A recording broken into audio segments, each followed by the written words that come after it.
Great.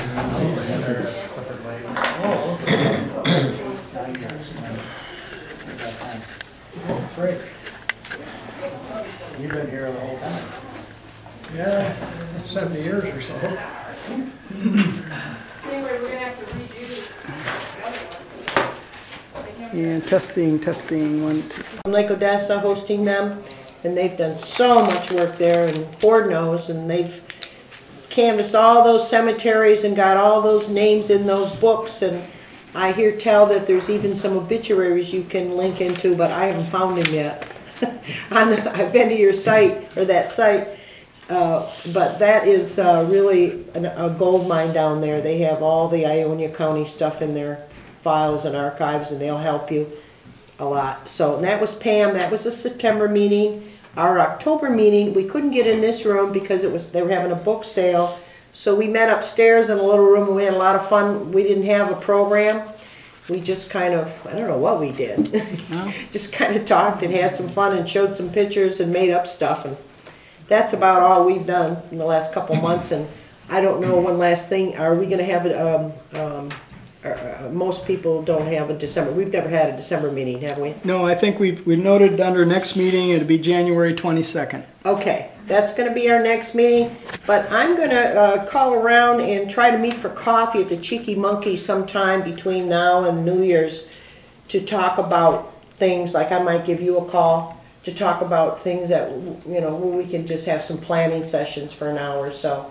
If anybody's interested in joining us for that, some projects we want to do, like get with the community, find some more members, more people to help us do things, because we need to rev up again after the last group revved us up. And then we need another starter here.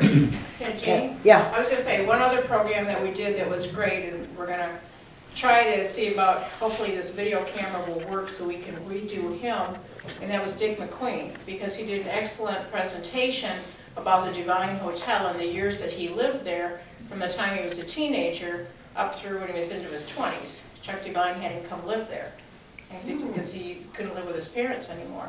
So, so the life and workings of the hotel, and Jeannie drew up a diagram of it and everything else.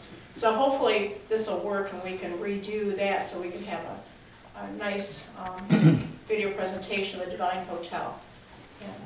That means everybody's got to come back again and play like you've never heard it before. Just ask a lot of... And then we're going to go on Facebook, whatever that is. That's the bitter end, yeah. Okay, so go ahead, Mike. Are we ready now? Does everybody have tasty treats and goodies for the program here? You all set? And we've got more coffee, we've got water. Okay, feel free to get up and grab something real quick if you need to. With that, I'd like to turn the program over to Mr. Torp-Smith, and he has some interesting things to share with us this evening.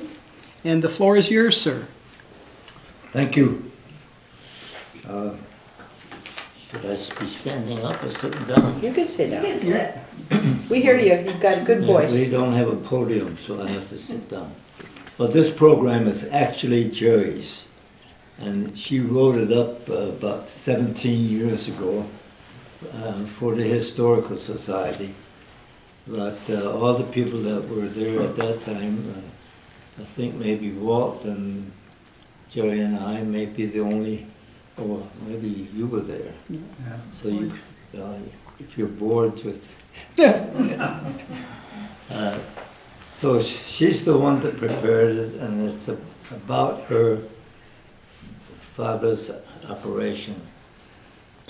But the interesting thing is that currently we're concerned, excuse me, this is what happens when you get old.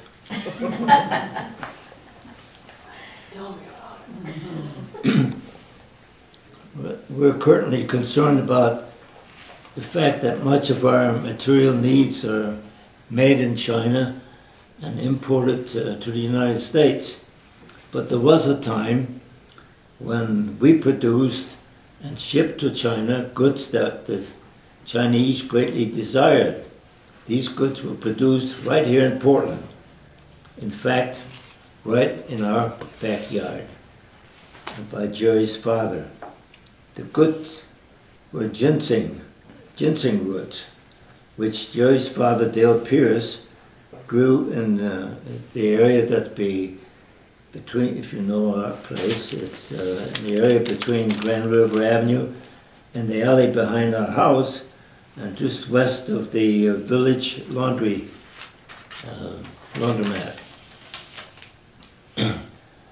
The ginseng, so this is what Gerry wrote up, and you all know why I have to give it.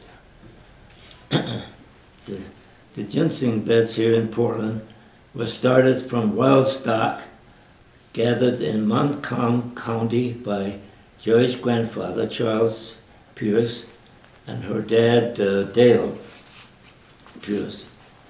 Around 1905, Gerry's dad and grandfather went through Montcalm County by horse and buggy, stopping at the farms to ask permission to look for and dig ginseng in the farmers' woods for a reasonable price.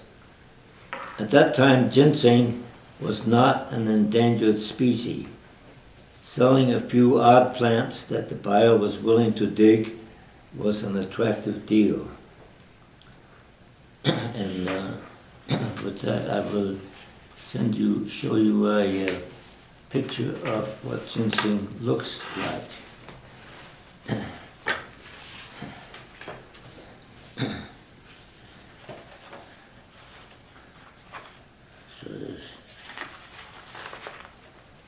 So this card to pass down each side.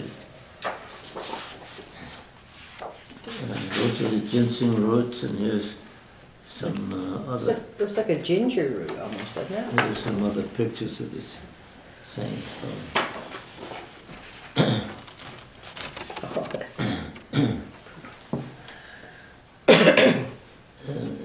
But the garden that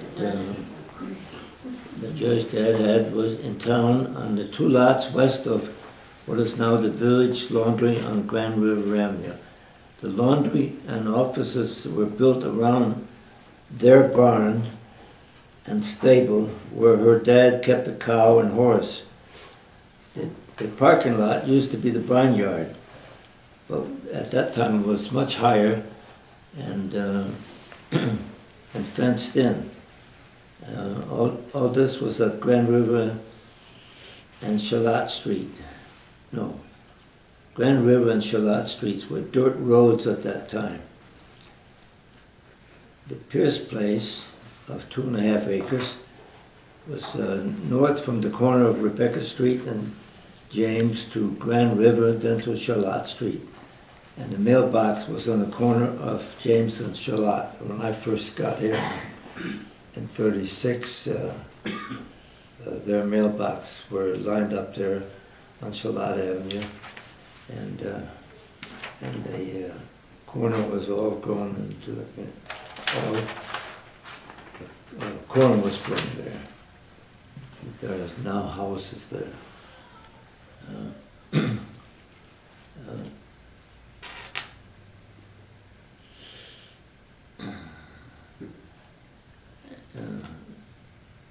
The mailbox was on the corner of James and Charlotte, and Gerry's mother had a little gooseberry and currant patch around the mailbox. In the field between the yard and Charlotte Avenue, her dad grew alfalfa and broom corn. That's the corn I saw. He made brooms in the wintertime. The ginseng garden had a 6-foot board fence all around it and snow fence over it. And that's because they needed to create an environment that was like a dark forest. So they had fence slats decked over the whole garden, and that was kept up by a framework that had pipes in it, and the pipes were perforated so they could turn on the pump and spray the whole place.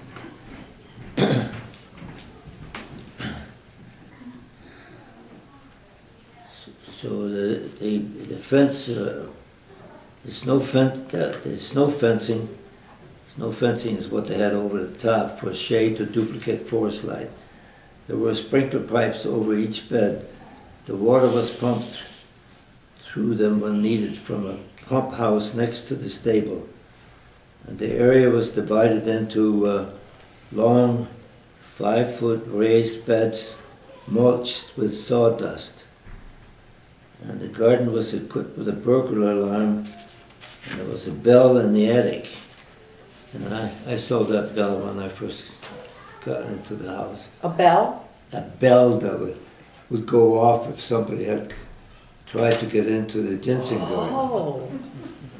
But Gerry says she doesn't remember hearing the bell or any stories about it going off. And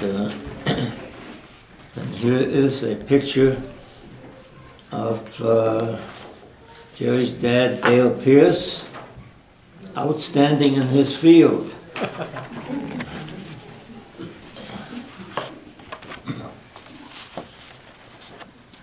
That's just my copy of it. Okay. Yeah, that's the one. I passed one there. Yeah, we got. There was another garden in partnership with John Thuma that was started south of town at the northwest corner of Market and Kent Street. This enterprise included the sugar bush. Some of the papers in the old file box were brochures about evaporator paintings, sap spouts, and sacrometers.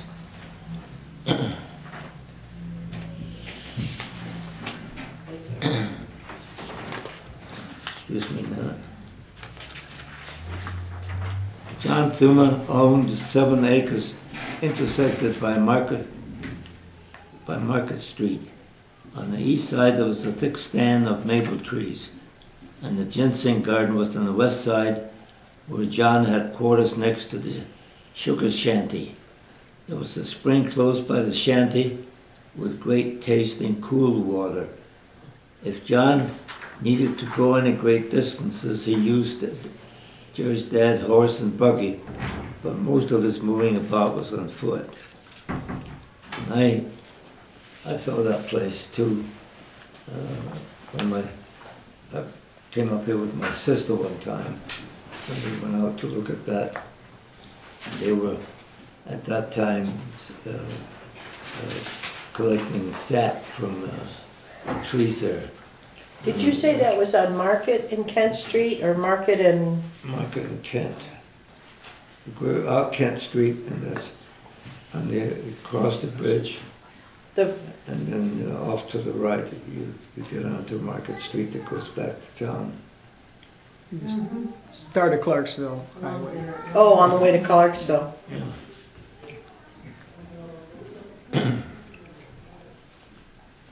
In 1928, the last year that sugar bush was in operation, her dad was working on a new ginseng garden near Ludington. The sap had to be gathered, so her mother, her brothers, and she went out to carry the sap to the storage tank. It was an event that she remembers because their minister, Reverend Scantlebury, came out to help. And Louise Hill, if you know her mom tells her that she bought the Duma property 46 years ago from Torp-Smith. But that time there was a house on the west side. But that's the way it is now. But the snow fencing that was out there has never been taken away. But it was good kindling, so people would break off pieces and make it into kindling. But the wires were all left, and they're still a nuisance and hazard to anyone walking in the area. Her dad also grew golden seal, medicinal wood. The leaves of the golden seal were also in demand. He received inquiries from botanical drug companies about burdock, yellow dock, mandrake, and then dandelion roots in not less than 25-pound lots. In 1917, Lathrop and Company Incorporated, New York, sold dandelion roots by the ton and mandrake, Gerry says mayapple roots, by the carload. And she has a lot of correspondence that regarded the blight disease on ginseng and gold seal from the U.S. Department of Agriculture. That's a correspondence between her dad and these areas about disease on the ginseng and on the golden seal.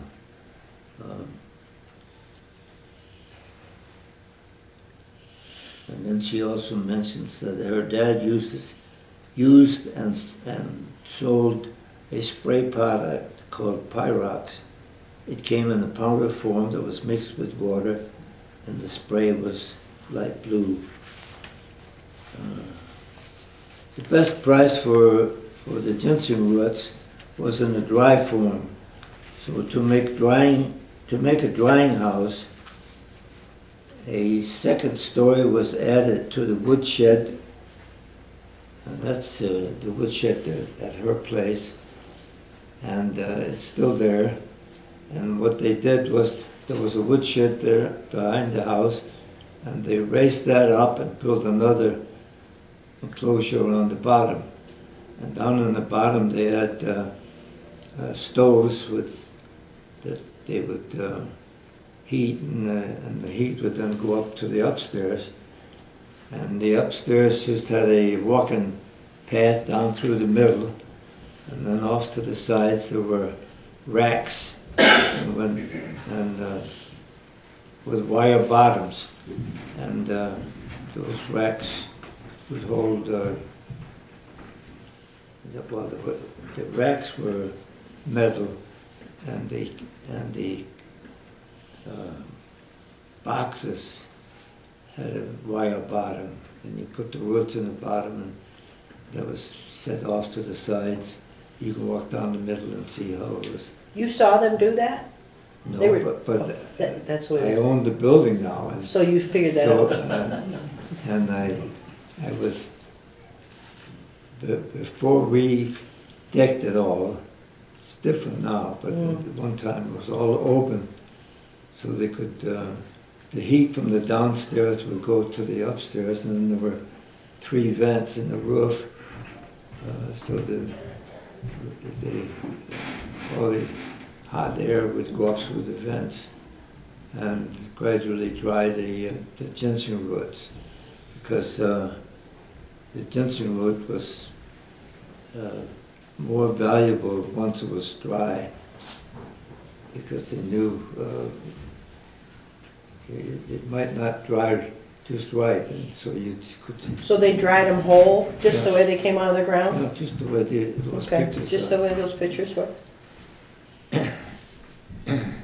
So to make a drying house, a second story was added to the woodshed with vents in the roof and a chimney for a coke burner. And she says there was a walkway in the middle of the second story floor, and on both sides of the walk. Well, I just explained that. It was all that way when I first came there in the early 30s, no, the middle 30s. I first came there to Portland in 1936. And Jerry's dad, Charles, was living there then? Her dad was Dale, Her dad was Dale. and he Dale was was still living there. in that house.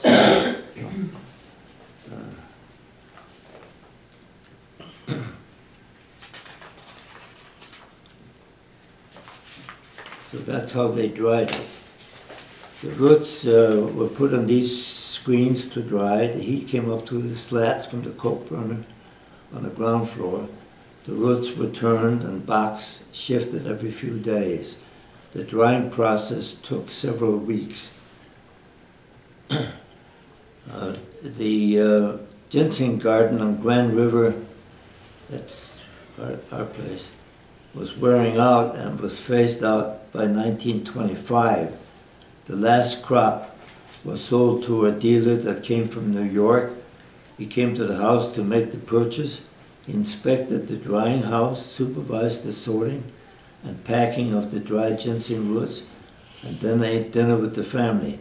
And then Jerry's dad drove him to the train, and he left with his purchase. Jerry's dad held different offices in the Michigan State Association of Ginseng Growers. He was secretary treasurer, vice president, and president. And there were meetings and conventions that were held at their house, and these events usually took place in the summer. After giving up ginseng growing, her dad went into the business with Roy, Newkirk. They built the vulcanizing Sinclair station at the north end of Kent Street. And that's now the Kaish Brothers place on the north side, or the west side of Grand River Avenue as you go. She had just next to the bridge. So they started that place. And Jerry remembers that the west end of that building was a lounge with toilet facilities. That room was the town waiting meeting place. People used to come in there to meet friends or family and to wait for the bus that came in at the hotel across the street. And Divine, yeah, Hotel Divine. yeah. Oh, I see. So it's where Duke's is now, is where the city hall was. No, it's not City Hall. I know, but she said it was across the street From from the Divine. There were two gas stations. One was behind the hotel, right? Isn't that what Dick told us? now you're into the gas stations. Yeah, because I was trying to figure out where you're coming from. Jerry's father's place was the one that now belongs to Kaish, and I see. the one that's on the Other side? north side of Grand River Avenue, just before you get to Duke's. Right? Got it? Well, depends which way, yeah, I got it. They Okay. store Go the ahead. tires. It's where they store the tires. Yeah. Oh, I see, okay. Yeah. That's the vulcanizing part. So, but I came here by bus one time, and I remember that place. When Roy Newkirk died, the business was sold, and then in '28, her dad went back into ginseng growing with a grower in Scottville, that's up north. A fellow that he had known a long time, Frank Knowles. They bought property in Mason County, and started the ginseng garden. A few years later, Muskrat Farm was added. And after October 29, when the Depression began, she put a period there, but it doesn't belong. In 1933, the Silver Purchasing Act was passed by Congress, and that knocked out the monetary balance of trade with China.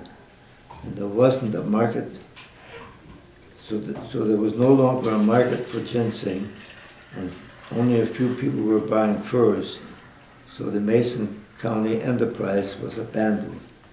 And her father came back to Portland, and he came just back in 1936, and had just come back when I arrived here the first time at Christmas in 1936.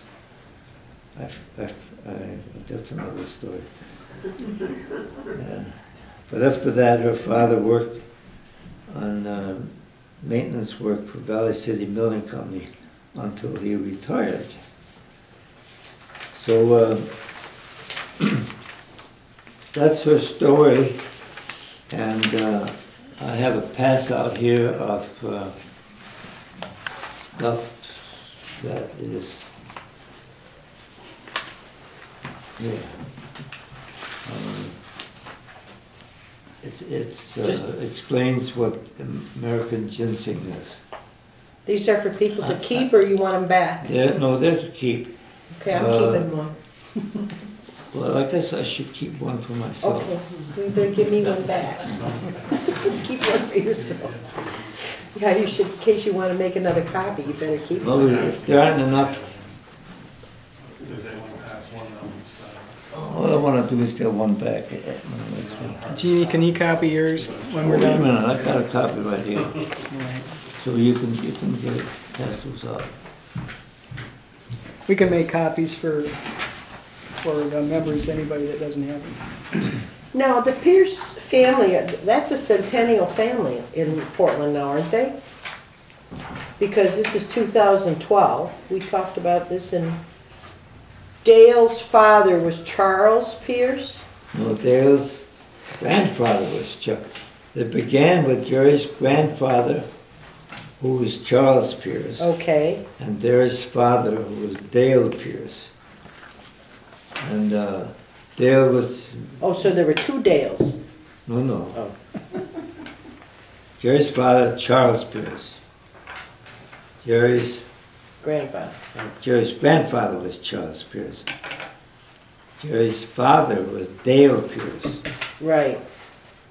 And so when Dale was 17, 18 years old, around 1900, Oh, maybe a little bit later, 1905, so he would have been in his early 20s.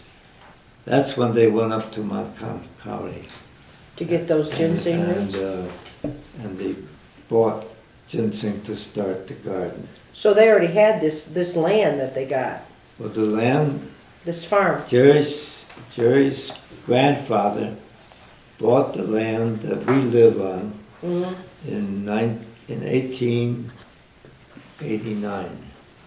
Oh, so that's, she should, so her family's in the, should be, that's a centennial house then, They should be. yeah.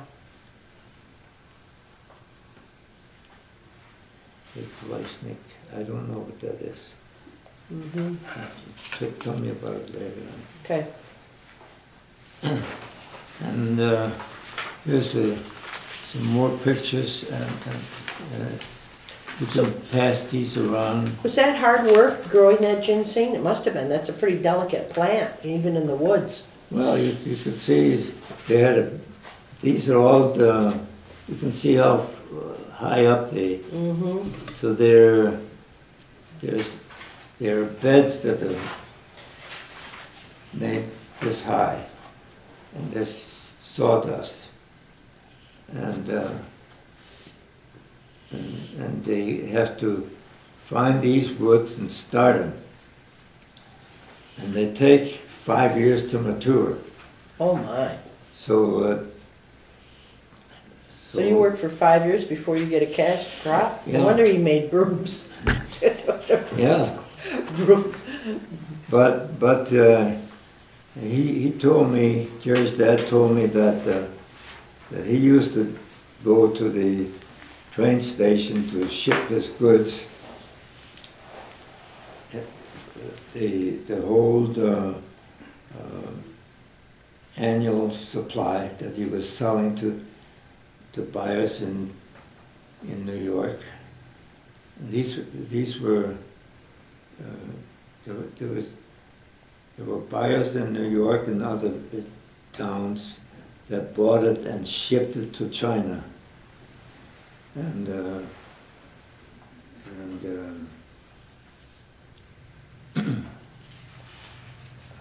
So he must have had his crop, so like every year he had a shipment he could sell Yeah. after he got it After started. he got it started. So he must have done cuttings of his own or something, or grew his own roots then.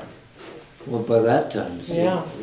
That had to be, that's pretty, So you can imagine that that's not easy. that you have the garden cordoned off in 5 different Mm-hmm, mm-hmm. and they're recycling every year like that.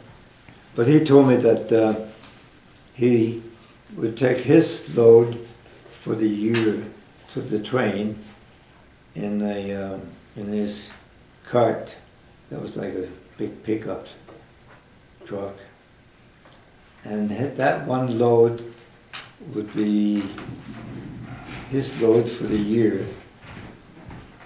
And it was equal to the farmers bringing corn in by the wagon load several times. And he got as much income from his small load compared to all their big load of grain. Mm-hmm. But of course it didn't last. I don't know why. I think the garden just wore out. Well, it sounded like, didn't you say he had other fields that he was? Yeah, he had the field Supervising? south of town, and then he had another field up north. So this is another. These are copies of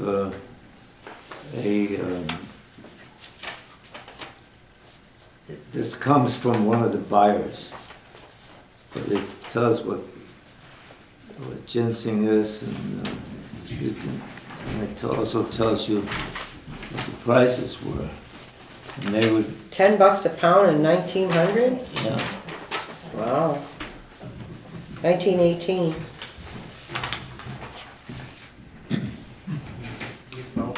so you want to add anything, Gerry?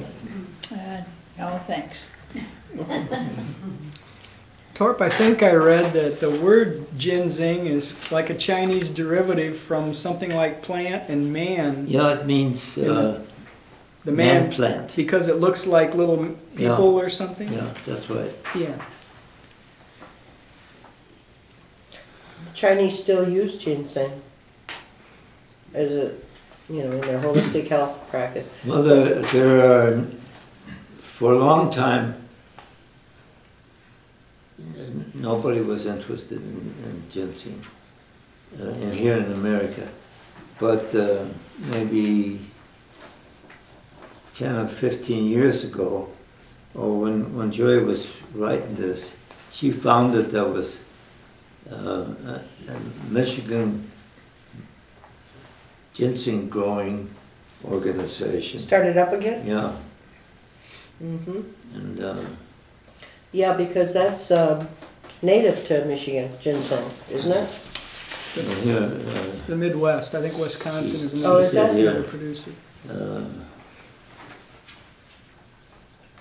I think it's for you. They make the ginseng tea is for your nerves. here's some It notes became that Gerry a lot more wrote. popular again when there was more interest in the U.S. that started looking at alternative medicine.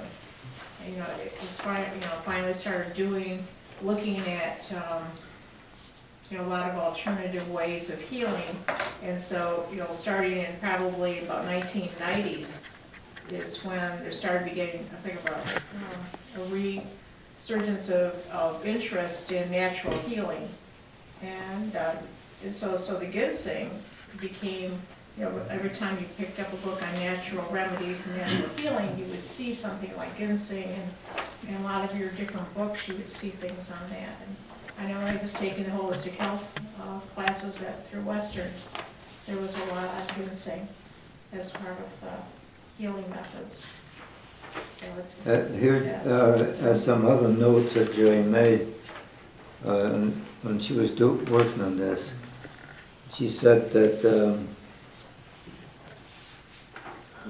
coincidentally with her, they talked at the Historical Society, and she had said that she would produce this report. And coincidentally, an article about ginseng appeared in the Ionia Sentinel on January 2nd of this year, which I figured out was 17 years ago.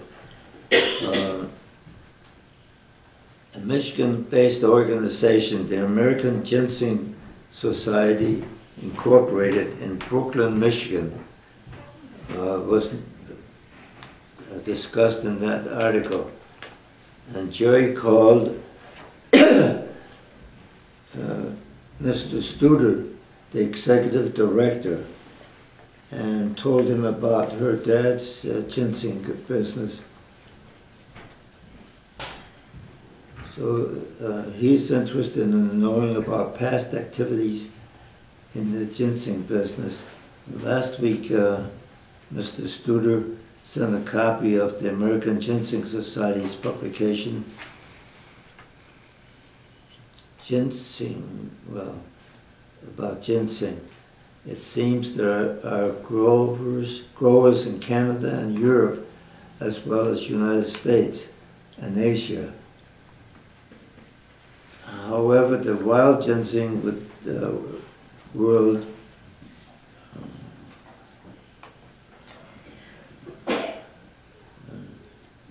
let me reread that. However, the wild ginseng world is world over. The wild ginseng world over is rare due to fewer forested areas. Here in the States,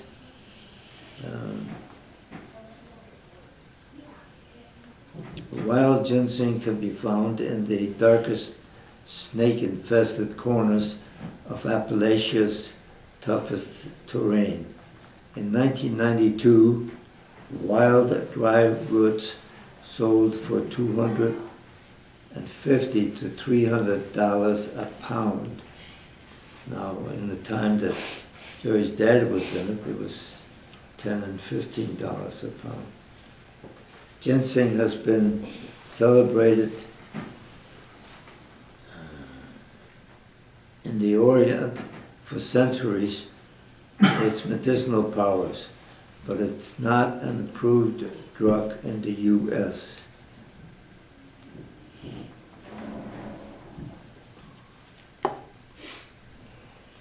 Okay.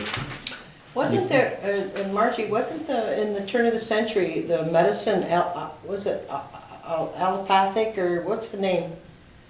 There was a different kind of, Earlier allopathic, yeah, you may have got. there were doctors trained in that, weren't they? So they used stuff like that, and hot baths and all that Mike, kind of stuff. I don't really have a full copy like that. So We've got- I just have a front page. Okay, we've got extras. Mhm. So I can make some more from that. Okay. Oh, there's two here. Yeah. Okay, thanks.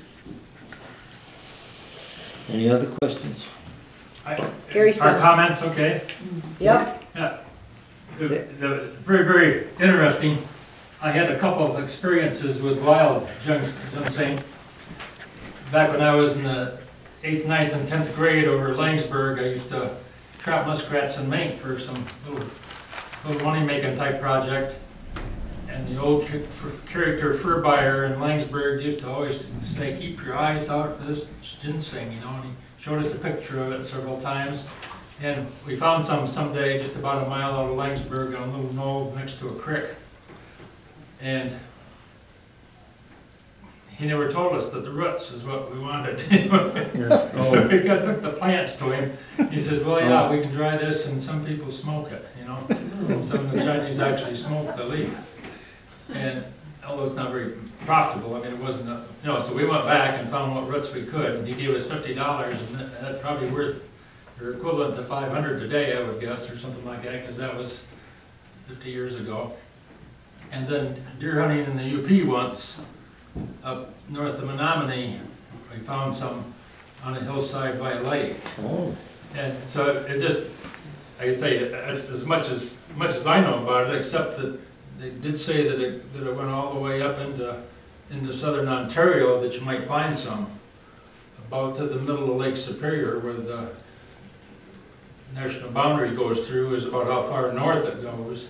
okay. And then to the Mississippi, and then the hills of Kentucky and Tennessee, and you can find hills in Indiana, Ohio, Pennsylvania. would it have to be virgin forest, you think, or? Well, the one in the UP was, Never actually the been one in farmed. Langsburg was, because it was a farm where there was about 15 acres that had never been cleared, so that was all wooded. And there It just a maybe little was 10-foot logged, but it slope. never was farmed. No, it was around it, but not there. It was one wood lot there, maybe 15 acres, that was, I don't know how old, you know, perpetuity, I guess. Do you identify by the leaves, or does the roof stick out of the ground, or how do you find it? No, The leaves. the leaves, they don't, and I think on this picture, that must be the golden seal in the building. The picture here with This picture? shows Mr. Pierce in the building. That must be the golden seal, isn't it, that garden? That's not ginseng? Well, that isn't what I remember it looking like, no. No, I think it looks like marijuana or something, doesn't it? It's got those kind of I think this is probably the golden seal. Well, Jerry's father grew both, and I can't really tell you which this is. It was very, very green and wet looking, you know. I can't, I don't know, I'm not, it's been so long ago, I can't remember. So I actually touched some wild. So did you eat the roots or do anything with it? When I you, sold them to the fur buyer. but when you were the other time you found it? When you, Oh, no, I just brought them back and brought them back to him again. oh, the same guy? Yeah. A little sidelight that I witnessed was that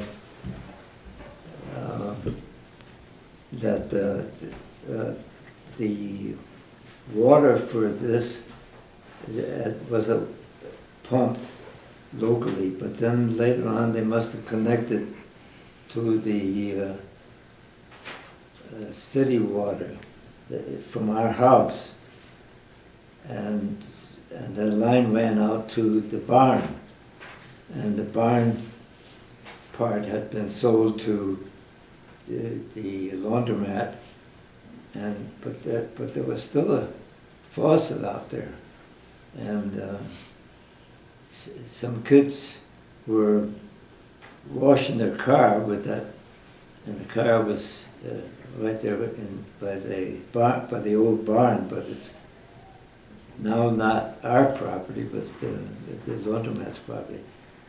And when they were washing their car, Jerry went over to them and said, "Don't use that water, that's our water." And they said, nah, it's... And they just went on and used it. So Gerry went into the house and turned off the water. Way to go, Gerry. Other questions, comments? How many pounds a year? Well, that's a very good question, and I don't know that question. I just know that Jerry's dad told me that his crop just filled the back end of his pickup truck. So how many pounds that was, I don't know. Maybe I can go back. You know, what I brought here is a minute corner of what, because there's a whole bunch of letters back and forth between buying agents and Jerry's dad, and there's correspondence from this. He was an officer in the Ginseng Growers Association, and there's this much paper. So somewhere in there, maybe I can figure that out. See if you had a half-ton or a three-quarter-ton pickup. Yeah. What kind of pickups would they have in 1915, 17? Model Ts, Model As? I don't even know what. Well, yeah, I don't really know what that. Even on a horse cart too, we don't know. Mm-hmm. But how big was the shed that they What? dried it in? Say again? How big's the shed where you dried it, that they dried it in? The shed? Yeah, how big is that? Oh, that's about 12 feet by 20 feet. How big is this room? But it's 2 stories high. Right, but you said on the top story they had spread out with drying racks when Yeah. they'd stacked up. Yeah. So there would have been quite a few roots if they were stacked up on drying racks. Well, Yeah. didn't he tell us that he had 2.5 acres of roots in that shed? In that No, the 2.5 acres is the whole area up there that they owned, Oh, I see. which is now Which, our I mean, place, about a quarter but acre. All in also the all corner.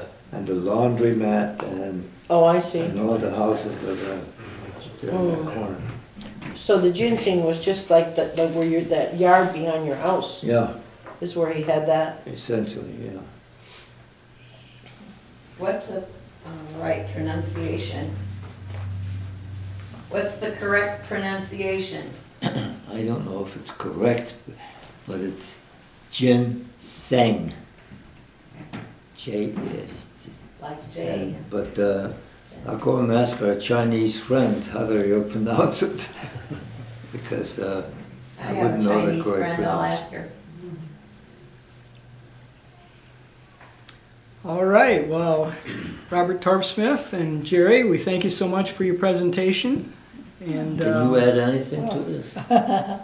Well, these are just notes from long ago, so I'm glad you could use them. all right. Well, thank you very much. Thank you.